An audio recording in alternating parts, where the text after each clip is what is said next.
बांग्लादेश पर हिंदुओं पर हो रहे अत्याचार के विरोध में प्रदर्शन करने पर इस्कॉन के चिन्मय कृष्ण दास प्रभु को गिरफ्तार कर लिया गया। बांग्लादेशी मीडिया रिपोर्ट में दावा किया जा रहा है कि चिन्मय कृष्ण दास प्रभु को ढाका एयरपोर्ट पर हिरासत में लिया गया है। इस्कॉन के चिन्मय कृष्ण दास प्रभु ने 22 नवंबर को बांग्लादेश के रंगपुर में हिंदुओं के समर्थन में रैली की थी। माना जा रहा है कि इसी की वजह से चिन्मय कृष्ण प्रभु पर यह कार्रवाई की गई है। इस रैली में हिंदुओं पर हो रहे हमलों का विरोध किया गया था।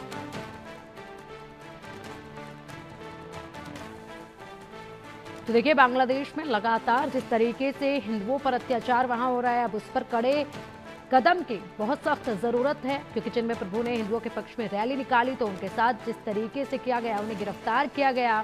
ये बड़े सवाल खड़ा करते हैं। बांग्लादेश सरकार इस तरफ किस दिशा में अपना रुख अपना रही है, ये भी साफ तौर पर देखा जा रहा है। एक तरफ तो बांग्लादेश में जिस तरीके से पाकिस्तान के साथ दोस्ती का हाथ बढ़ता नजर आ रहा है, तो वहीं दूसरी तरफ बांग्लादेश लगातार हिंदुस्तान को ललकारता हुआ नजर आ रहा है। जिस तरीके से वहां पर पिछले कई महीनों से हिंदुओं पर जो अत्याचार देखा जा रहा है, शेख हसीना जब से यहां पर भारत में शरण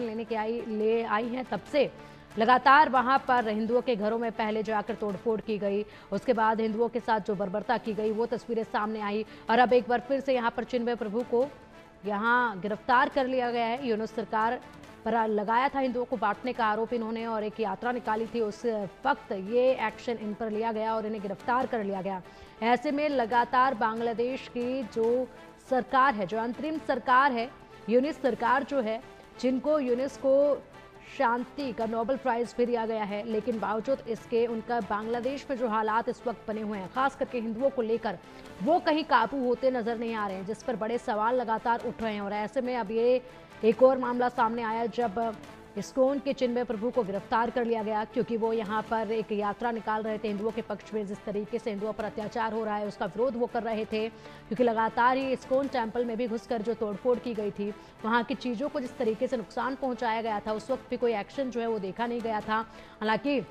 लगातार यहाँ पर यूनिट सरकार की तरफ से ये जरूर कहा गया कि हम हिंदुओं के अच्छे से देखभाल करेंगे, यहाँ पर किसी भी तरह से बर्बरता हिंदुओं के साथ नहीं होगी, कोई अत्याचार नहीं होगा, लेकिन बावजूद इसके जो वो कहते हैं, उनकी करनी और उनकी कथनी में साफ फर्क जो है वो नजर आ रहा है।